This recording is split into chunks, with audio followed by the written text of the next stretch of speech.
Hello. Today we're going to be talking about Absalom's death.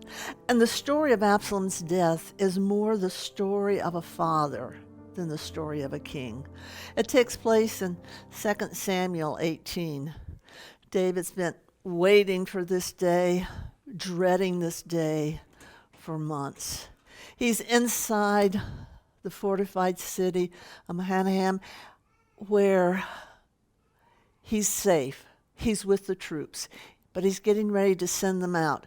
Before he does, he calls them together, reviews the troops, and divides them into 3 sections.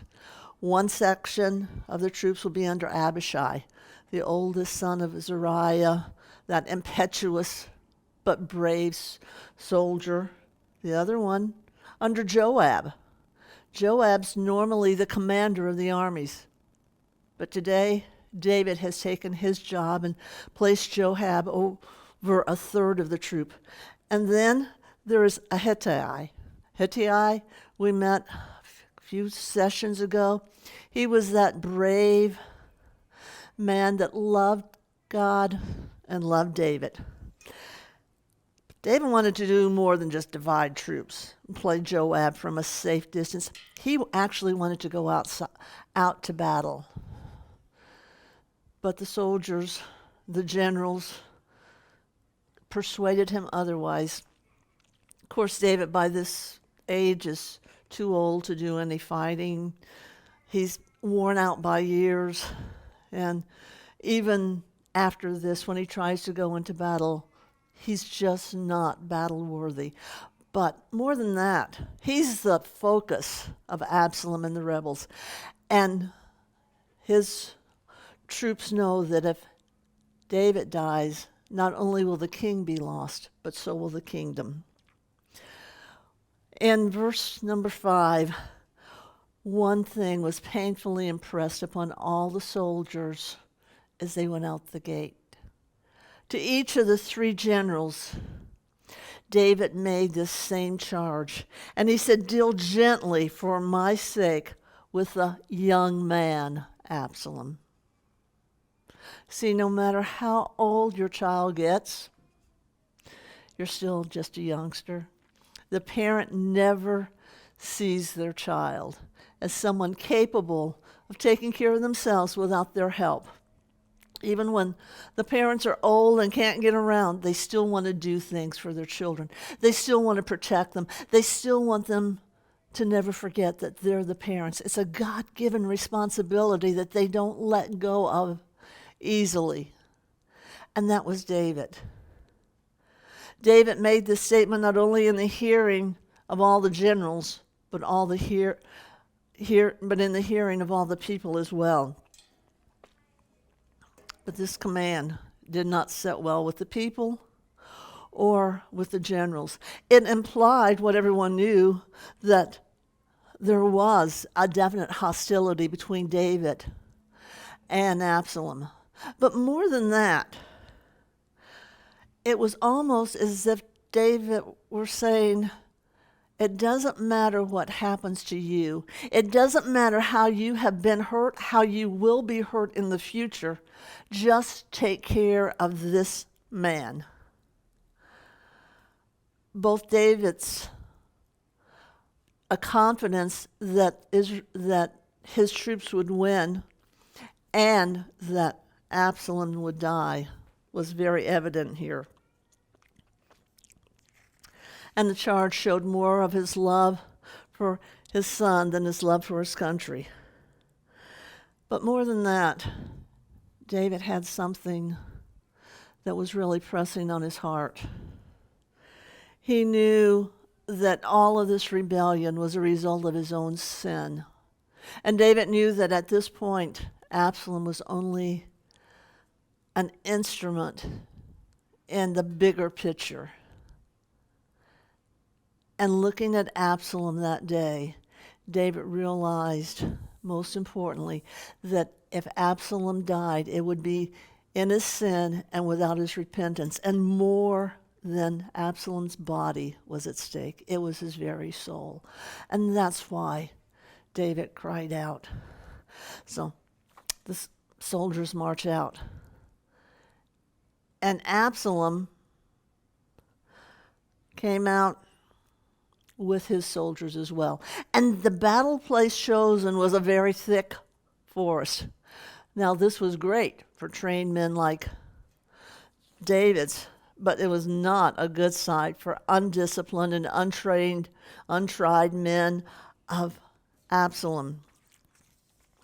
These untested troops against David's professional force soon turned a battle into a massacre. And so as Absalom's warriors fled, they chose what they thought would be the best way out. Let's just go straight through the forest. Going straight through that forest was an absolute mistake.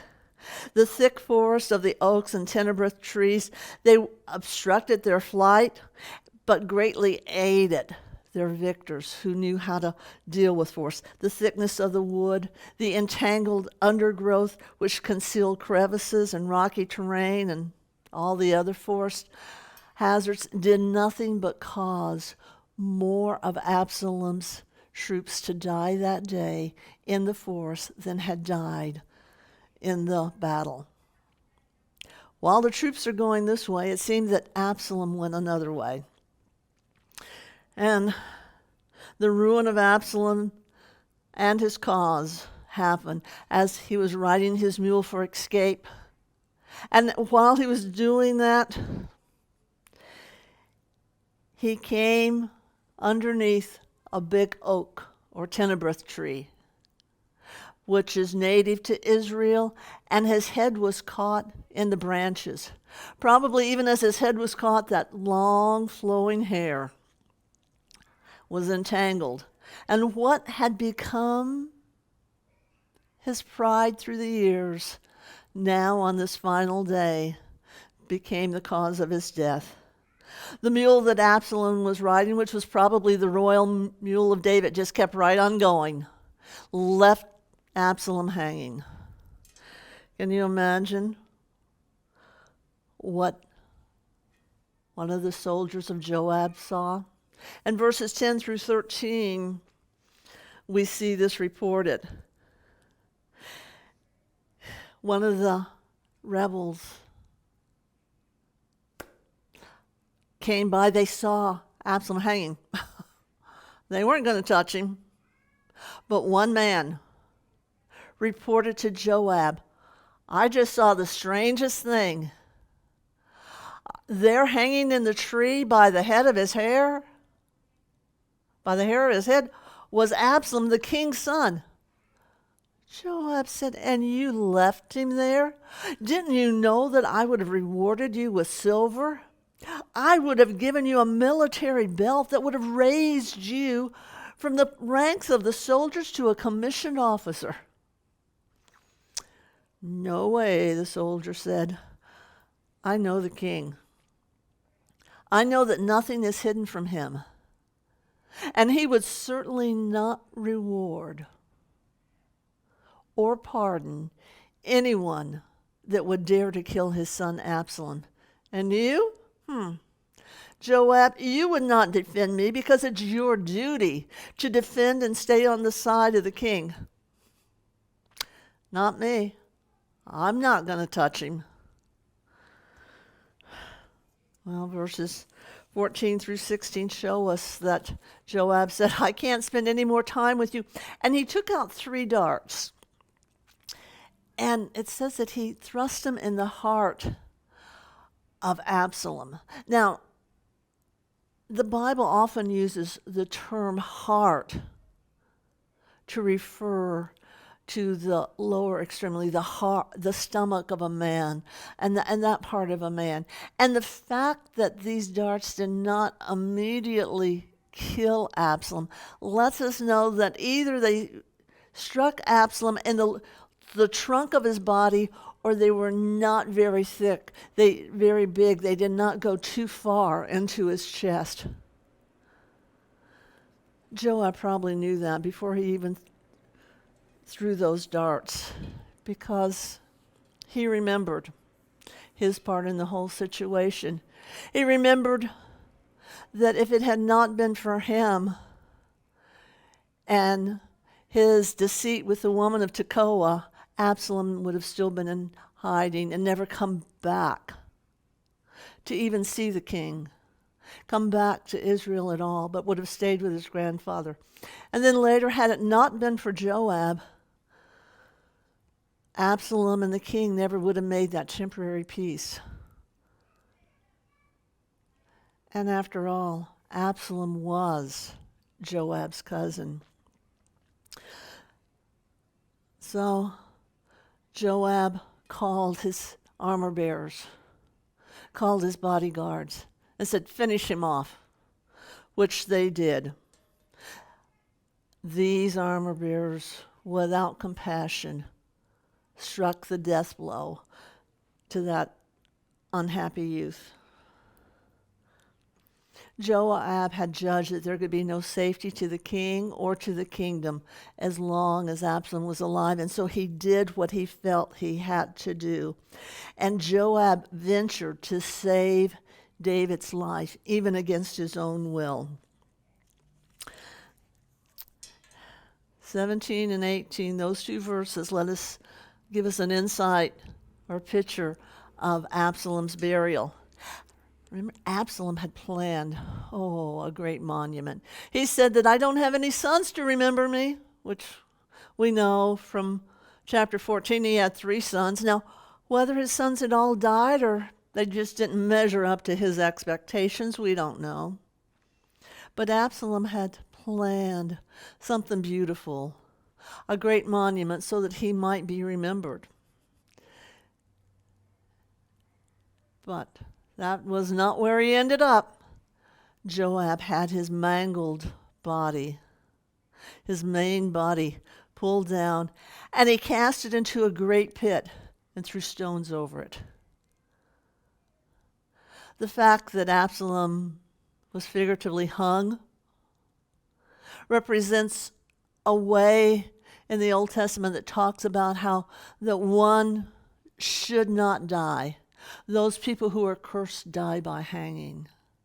And then the fact that stones were cast over that new burial place, that pit, was a sign that even as people passed by, they would just throw more stones until the pile got bigger and bigger and bigger.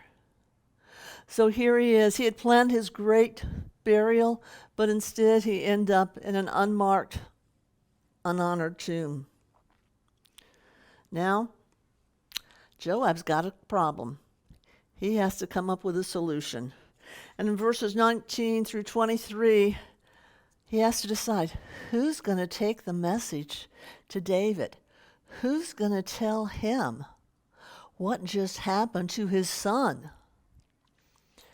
Ahimahaz, the son of the priest Zadok, volunteered, "Send me, I want to go," because he'd been the one to tell David that he had to cross Jordan and leave Jerusalem. Now he wanted to be the bearer of good news. But Joab knew that this was not a message that would bring anyone glory, and knowing that David's history of killing the messenger, he certainly didn't want to send Ahimahaz.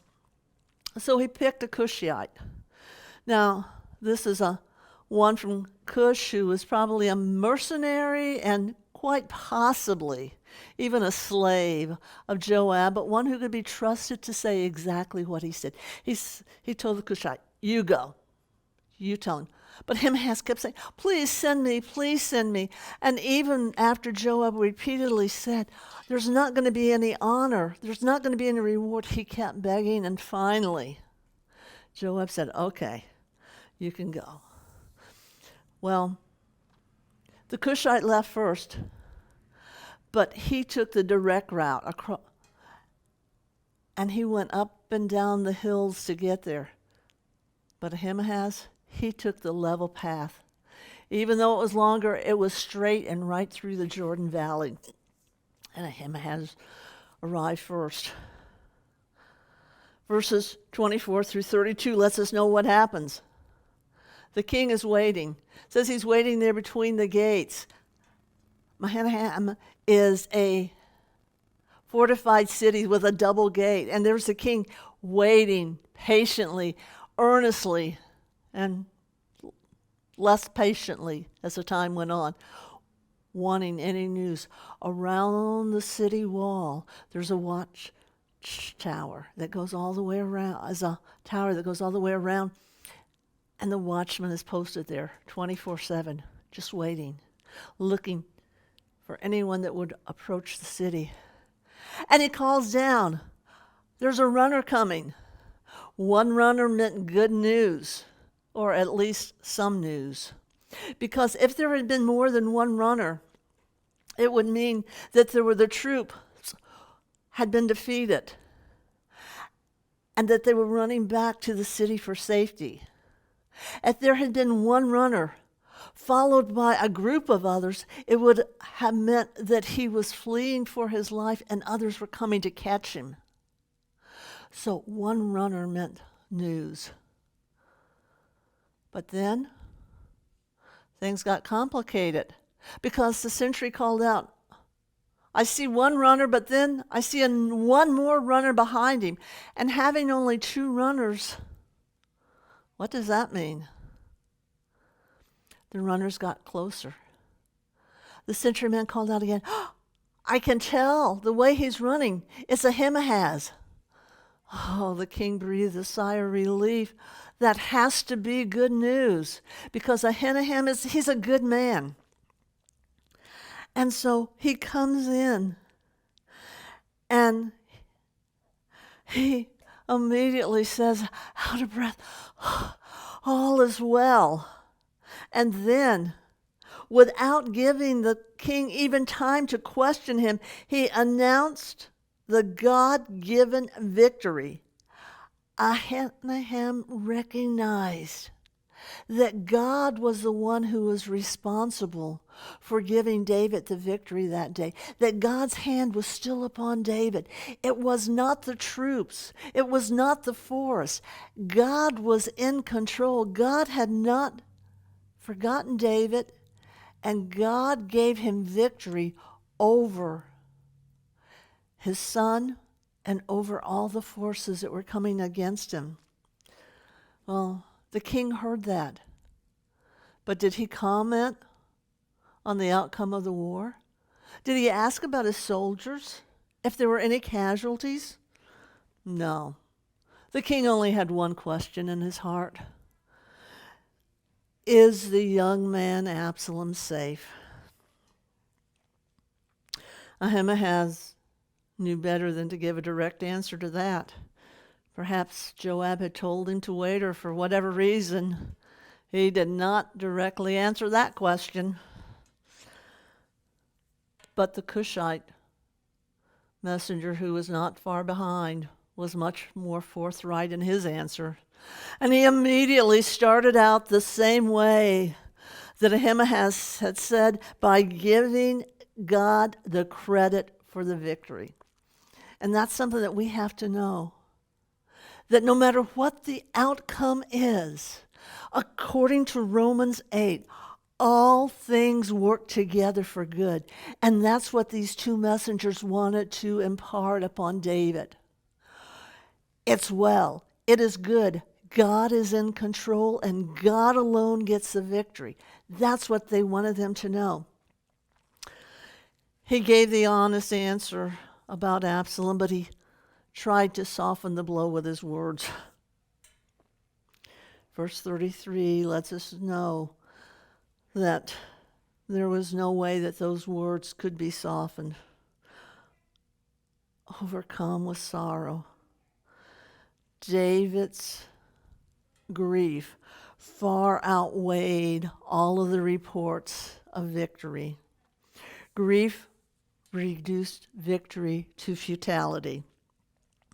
And his cries prove to all listening that all the victories that he had ever won as king amounted to nothing because of the one loss that he had sustained in losing that worthless son of his. David turned from the messengers. He turned from all the people that had gathered to hear the news. And with head bent, he slowly went up the stairs to his home, away from people, to grieve alone. And with the words that we so often hear, he repeated, "Oh, my son Absalom, my son Absalom, only if I had died in your place. Oh, Absalom, my son, my son." Wanting to die in the place of a loved one, that's normal for a lot of people. They think, I'm the parent, I should have died, whatever reason. But for David, it was compounded even more by his own sins. He had been the occasion and the instrument of his son's death, a son who died in sin without any signs of repentance. That ends chapter 18, but chapter 19 starts out with Joab coming in. Joab, who was definitely not mercy motivated, arrives in town to what was not a joyous evening. David had retreated from all of his men and all of his duty just to be alone, just to give him time to lament over his sons. And words of the king's inconsolable grief spread throughout the town, so that even the soldiers who marched in from victory came in like they had lost. They did not return as victorious warrior. David covered his face and kept on saying, "Oh, Absalom, my son, Absalom." And the words that first brought compassion from other people, when repeated over and over and over, started to grate on their nerves. It's like hearing a child that refuses to be comforted no matter what. And the crying just goes on and on and on and on, and there's nothing that you can do to stop it. And you know that what's done is done, and the child just refuses to stop crying. And as some would say, it just gets on my last nerve. For many, that's the way it was with David. They just heard him crying and crying and crying and crying, when for many people would say he has no reason to cry. The son deserved to die. Absalom realized, what he was doing when he came against his father. He knew that God was not on his side. And now Joab realizes with his death, the rebellion's over. The king has to start acting like a king. He has to take his place of authority again. And he tells that to David. He marches into David's home, temporary though it was, and confronts him, as no subject, not even a nephew, should do. And he says, "Get over it." Yeah, get over it. The way you are honoring this rebel son of yours is a disgrace and a shame to the men who have fought loyally and valiantly. They put their own lives on the line to save you and your family. And now you're treating them like criminals, like they did something wrong. And Joab made an oath, and he says, "If you do not change immediately, by this evening, there will not be one person left to serve you. And in the morning, they'll be out looking for a new king." Joab's words were harsh. They were hard. But they struck a note in the heart of David. He needed to be shook out of his lethargy and of his own grief. He needed tough love to get him through. David responded to Joab's speech, and he followed his counsel, washed his face, went back down, and he sat at the city gate. Now that was very important because sitting there at the city gate, he did a few things. First of all, he was able to greet and welcome back all of his soldiers, which meant so much to them. Then, sitting at the gate as king, he was able to hear the complaints of the people, because that was one of the reasons the king sat at the gate. And those people who had petty griefs or big griefs came to the king just to see if he would listen, just to see if he still cared. But most importantly, when the king sat at the gate, he was saying, the king has arrived. Absalom's rebellion is over. I am now the king. I am back in my God-given place of authority. He sighed a sigh of relief, thinking things are calm. It's been hard. I still feel the grief, but I know things are getting better. What David didn't know was this calm was very temporary. And that's where we're going to pick up next time.